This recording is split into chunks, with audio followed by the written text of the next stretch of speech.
सुप्रभात पिला माने आज आम तुम पंचम श्रेणी गणित धारा बहिर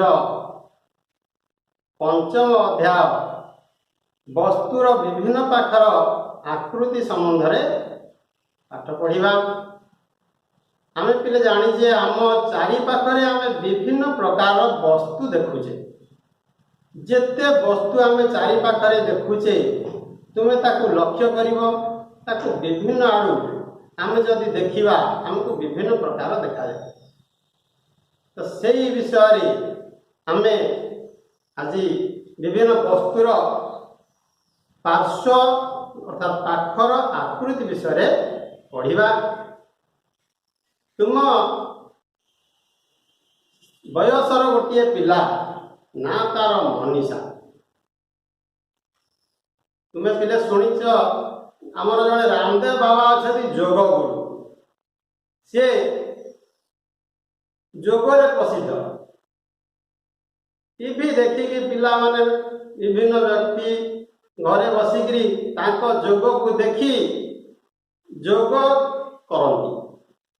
तो से भाई गोटे पिला मनीषा तुम बयसर से जोग करूला घरे बसी। से समय तार गोटे छोट भाई थिला तार तो मोबाइल अच्छी सी कौन कला तार फोटो सब उठेला ता भौणी जोग करुची से फोटो उठेकरी सब रखिला। जेतेबेले फोटो गुड़िक उठेकरी रखिला से फोटो गुड़िक देखैला पिले तुम बहिरे से मनीषार जोग करुवा कांडासन गोटे आसन ना हूँ कांडासन।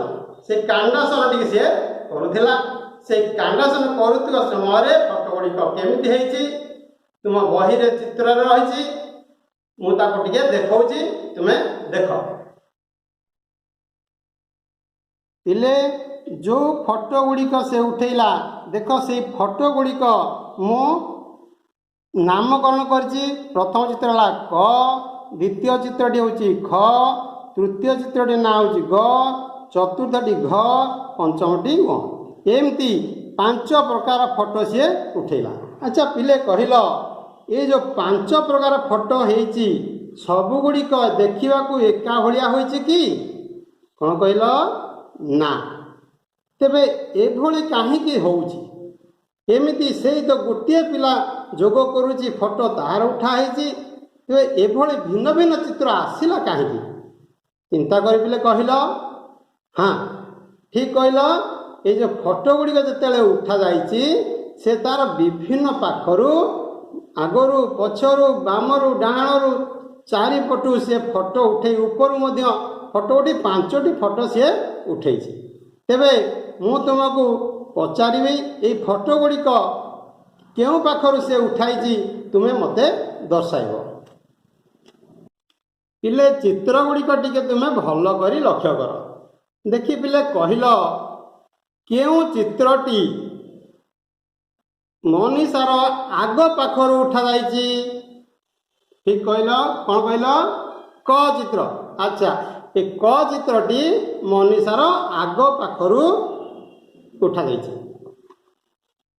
तेबे मते कहल क्यों चित्रटी मनीषार मुंड ऊपर देखा जाइछि कौन कहल। हाँ घ चित्रटा घ चित्र नहीं घ चित्रटी ये जो घ चित्रटी आमर ऊपर पार्श्वरू देखा जाउछि। तेबे से हाथटी ऊपर करछि मुंड ऊपर देखा जाउछि तेबे एई चित्रटी ऊपर उठा जाउथिबार दर्शे जानी होउछि। तेबे कहल केउ चित्रटी पछ पाखरु उठा जाइछि कौन कहल। हाँ वो चित्रटी तार पछ पाखरु उठा जाइछि। तेबे आउ गोटे कहल तार बाम पार्श्वरू केउ चित्रटी उठा जाइछि देखा जाउछि। हाँ ख चित्रटी तार बाम पार्श्वरू उठा जाइछि। ग चित्रटी केउ पार्श्वरू उठा जाइछि कहल। हाँ तार डाहाण पार्श्वरू बा दक्षिण पार्श्वरू ए चित्रटी को उठा जाइछि। तेबे ये जो भिन्न भिन्न चित्र आसिला ए चित्र को आम विभिन्न पार्श्वर उठा जाइथिबारु ए चित्र गुड़िक भिन्न भिन्न भाव में आसिला। इले एबे आमे गोटे पिलार जोग करुवा चित्र को देखी केउ पार्श्वर किभଳି भाव चित्र उठा जाइछि आमे जानि पारले।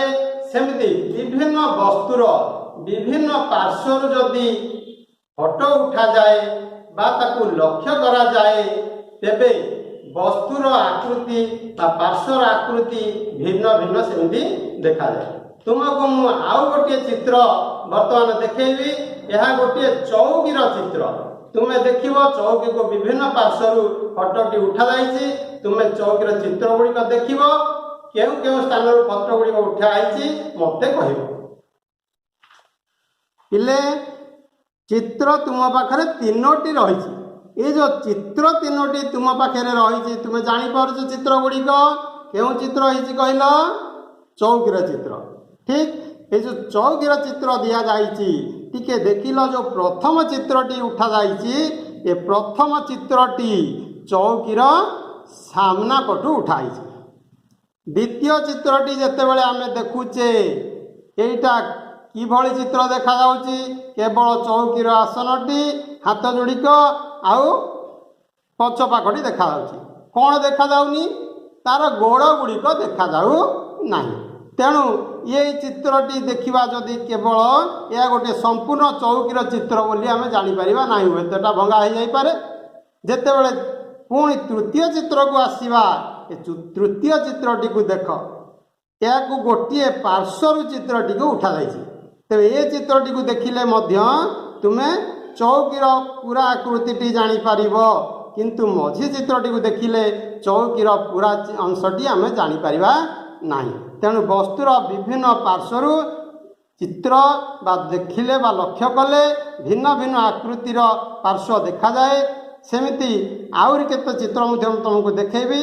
तुम्हें सेगुड़िक लक्ष्य करियो मते कहिबो केमती उठा जाइछि तार तुलना करी आमे जानिबा जे केमिति भाबरे एई जिनिसटी कोन ताको तुलना करिबा देखिबा।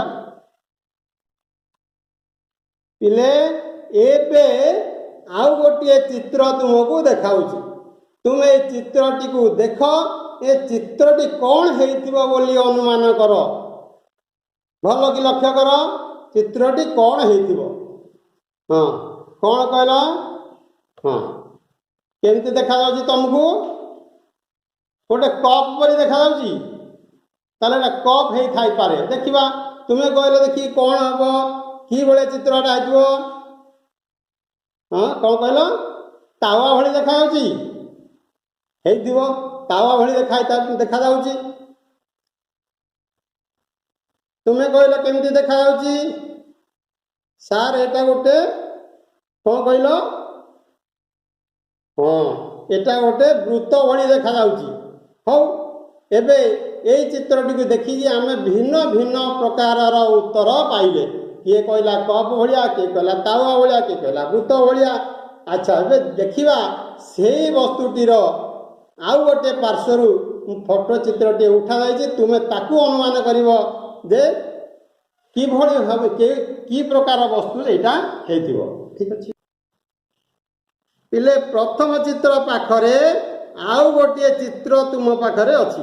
देखि आकु लक्ष्य कल ए प्रथम चित्र आ द्वितीय चित्ररू टिके लक्ष्य करी कुह एटा गोटे किभଳି वस्तु देखा जाउछि। हाँ कौन कहल अटा डबा भलिया देखा जाउछि। अच्छा हेइथिबो अटा डबा। अच्छा तुमे कहल सार गोटे मग भलिया देखा जाउछि ना। अच्छा अच्छा हौ तेबे दुईटा चित्ररू आमे देखिले जणे कहले अटा डबा भली देखा जाउछि जणे कहले मग भलिया देखा जाउछि। हाँ हेइथिबो। तेबे या परे आमे सेई वस्तुर सामना पाखरू आउ गोटे फोटो चित्र को आमे देखिबा से चित्रटी को आमे लक्ष्य करिबा।